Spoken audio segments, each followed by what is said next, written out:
All right, your next witness. Yes, Your Honor. We have Jessica Kovacevic. She's Amber's agent, and that's approximately 27 minutes. How do you spell the last name for me? It's a tough one. Kovacevic. All right, thank you.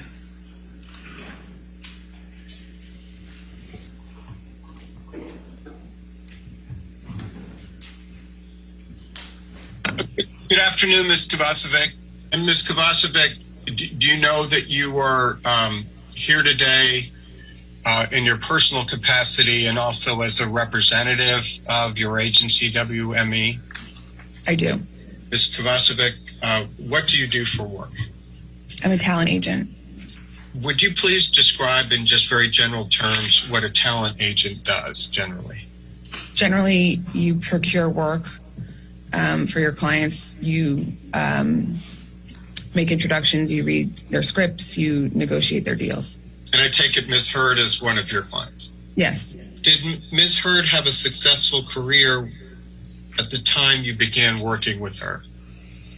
Yes. And over the period that you've worked with Ms. Hurd as her agent, what have your job responsibilities entailed? Like I mentioned before, introducing her to producers and directors, writers, studio executives, procuring work for her,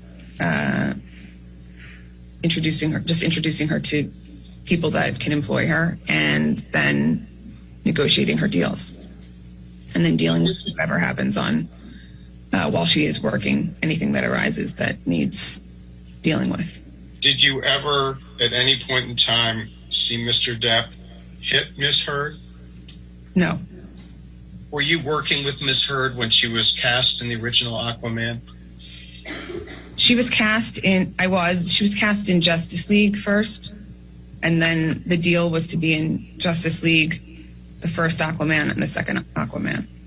Did you assist Ms. Hurd in procuring the role of Mira in Aquaman? Yes. Was Aquaman a successful movie? Extremely. Was Ms. Hurd's performance in the film well received critically? Yes. Were there any negative views about Ms. Hurd's performance in Aquaman? In the press, you mean? Or what do you mean specifically? Well, in the press or otherwise. No, there weren't any negative. As her talent agent, did you attempt to renegotiate Ms. Hurd's salary for Aquaman 2? Yes. When did you do that? We did that around this time last year. Why did you attempt to renegotiate it at all? It's standard to renegotiate these types of deals. It's normal practice. When when Aquaman came out, it was the most successful movie of all time ever. So even more so for that reason. But for any successful franchise movie, when you make a 3 or 4 picture deal like we did in success, it's typical to go back and renegotiate the deal. And now getting to your point, why did you choose to do it last year at this time? Because that's when her option was exercised. And when you did get around to trying to negotiate, you and WME successful in doing that? Correct.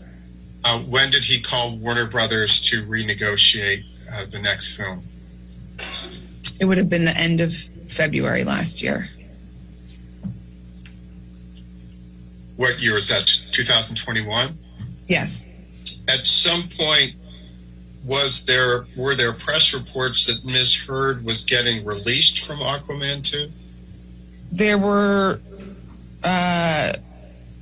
online rumors for a while that she was being replaced. When did you first hear about those? First, I don't know exactly when, but it was way before. It was way before this. It was maybe even a year before this. 6 months before, maybe. So nobody ever told you that Warner Brothers misrepresented the reason that they were replacing Miss Heard, correct? Why? No, why would they? Did there come a time when Miss Heard was restored to her role in Aquaman 2? Yes. At that time, what were the terms of her restoration to Aquaman 2? The financial terms? Yes. She was going to be making $2 million on the second film. Was that consistent with the original contract? Yes. Is this consistent with what Warner Brothers originally gave as the rationale for not using her in Aquaman 2? The lack of chemistry between her and Jason? Yes. Yes. So did there come a time when WME came to understand that Ms. Heard's role as Mira in Aquaman 2 was diminished in some way? When she was sent the script, directly, which is the common practice for these films. You're aware that Ms. Heard has a contract with L'Oreal, correct? Yes. Were you working with Ms. Heard when she signed that contract? Yes. What's a bot? A bot is a fake account that's created to execute a certain objective. What is your educational background since high school? College. What college did you attend? NYU. What year did you graduate? 2005. What was your major? Communications.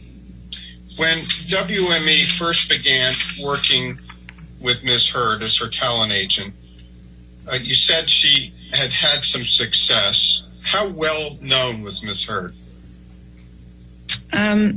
She was pretty famous. She was within the industry. You could call anyone and they knew who she was. So she had a certain level of fame. She had starred in movies and shows already by that point. Okay, going back and taking a wider lens, over the time that the several years you've worked with Ms. Heard, how would you characterize the arc of her career? I would say she was a known actress when I started working with her. Like I said, she was someone that you could call executives and producers and people about everyone, knew her name. She hadn't yet reached big star status, but she was definitely, she could get the lead of an independent movie. She could get the lead of a TV series. When I worked with her, we slowly started to strategically, have her work on some more prestigious projects and work with, better directors. And then when she got Justice League, that was a, turning point for her. And then Aquaman, subsequently, was obviously the biggest thing she had ever been a part of.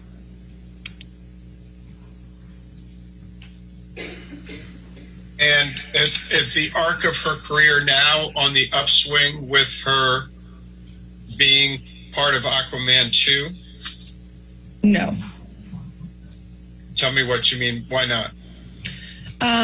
Because typically, when you have an actor who is in a movie as successful as Aquaman was, their career totally changes. And they're in a different echelon. They, get way more offers. They're just put in a different place, position-wise with studios. They're more bankable, so they can greenlight projects. All of those kind of things are consistent with when you're in a blockbuster of that size. And with her, that did not happen.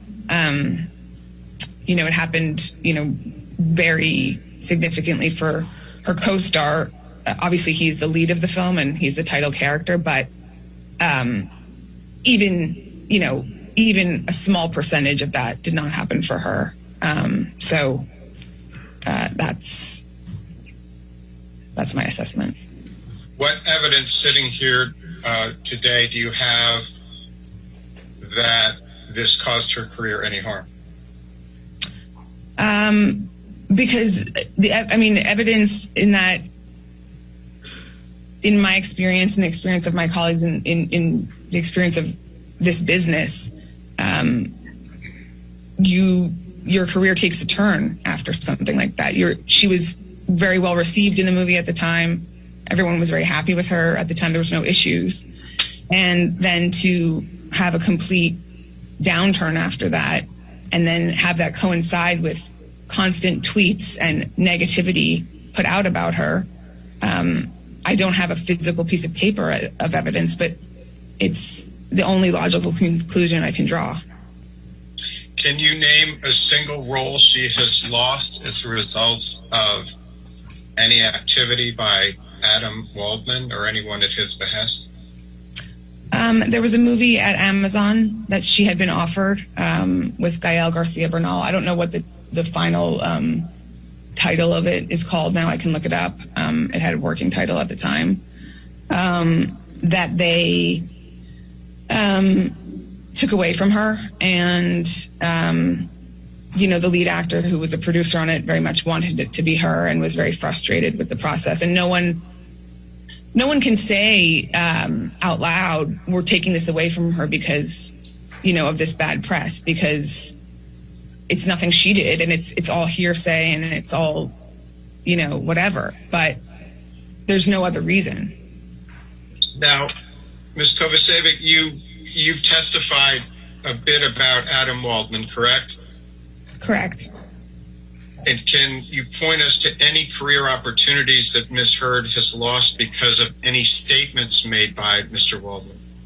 I mean, the Amazon movie, for one, is one that is tangible, because that is an example of something that she had before all of it that was then taken away. I know that a campaign she shot for Todd's via Katie Slater was scrapped and not used. There was not another specific example because, like I said to you, no one is going to say to me, oh, we can't hire her because of these tweets or whatever. They just don't want to hire someone that has bad press around them from, these accusations. No one wants someone who's being accused of a liar and making something up and, abusing somebody. No one wants that association with their project.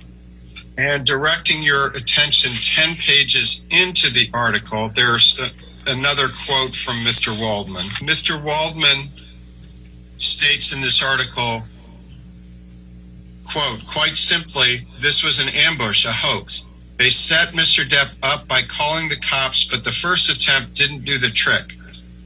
The officers came to the penthouses, thoroughly searched and interviewed, and left after seeing no damage to face or property. So Amber and her friends spilled a little wine and roughed the place up, got their stories straight under the direction of a lawyer and publicist, and then placed a second call to 911, end quote. Did I read that correctly? It just shows the top part of that on this page, but the top part was correct. Okay. Did any was WME aware of Adam's statement, Mr. Waldman's statements in this particular article? Yes. Now, you testified a little bit earlier about there being tweets from Adam. I assume you were referring to Adam Waldman. Is that correct? Yes. And what, if any, impact did it have on Amber Heard's career and career path to have Mr. Depp's lawyer putting out statements in the press and in tweets that Amber Heard was lying, making things up, creating a hoax of abuse? I think that his comments spurred on, it just added fuel to the fire. So there was already so much media coverage. And that's what you observed? That's what I observed. I'm going to take you to Aquaman, and I'll call it Aquaman 1 just to make it a little bit easier to understand. What, if any, performance issues were raised with Amber Heard by anyone that was responsible for the filming of Aquaman? No performance issues raised whatsoever. And what was your understanding of how Amber tested with the audiences in Aquaman? My understanding was that she tested extremely well. And this is an Aquaman has reflected all the markers of a very successful movie at this point. Yes. You testified earlier that it's quite typical when you have a series of 3 to 4 films in a franchise or a series to be able to renegotiate as you go into the sequels. Do you recall that testimony? Yes. Okay. And why is that? Because you make the initial deals, before the movie has done, well. And then when the movie overperforms like that, it's a custom. In light of the success of Aquaman, would you expect that Amber Heard would be receiving endorsements as of this time?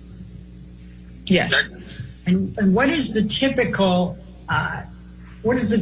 process that happens after someone has starred in a very successful movie, such as Aquaman and Amber with Mira? The endorsement department would a combination of offers and then seeking out opportunities. Now, given Amber's career trajectory leading up to and immediately after the success of Aquaman 1, did you expect her career to go on an upward, downward trajectory, or stay the same? I expected an upward trajectory. And why is that? Because in success of a film like that, it's usually always the case. And immediately after the successes of Aquaman, would you have expected Amber's annual earnings to increase, decrease, or stay the same compared to the previous 5 years? I would have expected them to increase. And why is that? Because her profile had been raised internationally. She was in a movie that was successful worldwide. And when you are in a movie that performs that well worldwide, your bankability is stronger. You can finance an independent film more easily. You can greenlight a film more easily. You can just do more and for more money. Do you recall what the budget was for Aquaman? The first one, I don't know. It would have been probably somewhere between 150 and 200 million. Immediately after the success of Aquaman, would you have expected Ms. Heard to continue to earn at least the fee she made on Aquaman on future big budget studio firms, or less or more? That becomes an actor's quote, their fee. Yes, typically, like, you will then earn your, not on a tiny independent film, you couldn't make that much money on that, but another studio film, another film at a streamer or whatever, something like that, you would make that much or potentially get a raise. Other than Aquaman 2, has Amber obtained any roles with a budget the size of Aquaman's? No. Has she been hired for any films with budgets over 100 million? No. Immediately after the success of Aquaman, would you expect the success of Aquaman and her starring role in that film to increase her ability to get more movie studios to be interested in her, decrease, or stay the same? Increase. And did it? No. Would you expect her to get more TV roles? Objection. Yeah. And why? Why? Because I mentioned earlier in the conversation, TV and films are so blended now, and there's much less of a delineation between picking projects between film and TV. And did Amber receive more TV roles as a result of Aquaman, the success of Aquaman? No. Immediately after the success of Aquaman, would you have expected Amber to star in more than one project per year, less, or the same? It depends. If it was a big, Aquaman takes up 6 months of the year. Big movies take up longer time. Indies, you can do a couple of them a year. It just depends. So I wouldn't put a number on it, but definitely more than 0. And has Amber starred in more than one project per year since then? No. Immediately after the success of Aquaman, did you expect Amber to earn between $5 and $10 million a year for the next 5 years? I would have expected to renegotiate on Aquaman 2, most certainly. And so right there, that would have been significantly more. And she would have, yes, I would have expected her to earn more in a combination of TV, film, and more endorsements. Was it your understanding that WME passed on to L'Oreal suggestions to assist them in being able to block some of the harassing Instagrams they were getting at that time? Yes. All right. Let's bring up 30 again, please. Now, did in fact L'Oreal suspend having Amber Heard on the International Women's Day campaign? Yes. What the conditions were for the renewal? It was just essentially that they were renewing her. It was the same fee. That was the bulk of it. It wasn't, like a raise, but they were extending her. Okay. And typically coming out of the success of Aquaman, would you have anticipated that Amber could have negotiated larger fees for commercial projects? Yes, we would. Okay. And why would that be? Because her profile had been raised. She was, she had done something super successful. So typically that's what you would do. That would just be the standard practice. When did you first learn about the change.org petition that was out there to try to get Amber Heard dropped from Aquaman 2? I don't know when I first saw it. Were you aware of it as of May 27, 2020? Yes. You earlier talked about bots in response to one of Mr. Chu's questions. What, if anything, was your understanding of these bots at this time, during this time frame? My understanding is just based off my own, mainly based off my own research, just clicking on the accounts myself, and then discussing it amongst the team. And what did you learn when you did that? Just as I would go through, daily, just looking at comments or, just the negative comments, clicking on them. Many of them were just kind of accounts made for this kind of commentary, or just accounts that just had, no followers, no posts, nothing, or following just Amber and Johnny, things like that. And I'm sorry.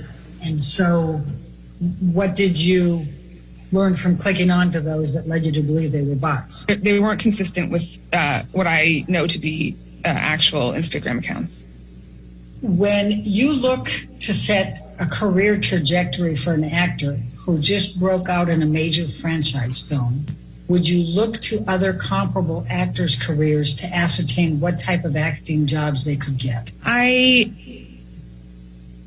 mean, I've been doing this job for, quite some time, so I don't necessarily look to one or the other, but in general, when someone is in, what was at the time the most successful film ever released, the natural progression is growth and more films, more work, more money, all of that stuff.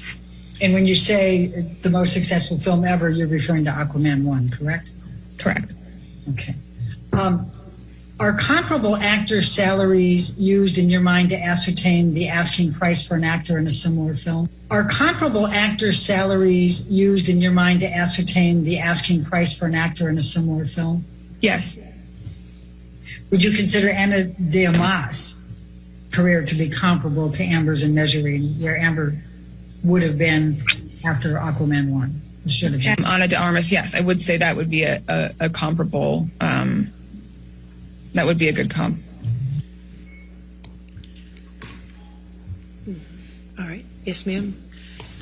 Is that what you have for today? That's it. Okay.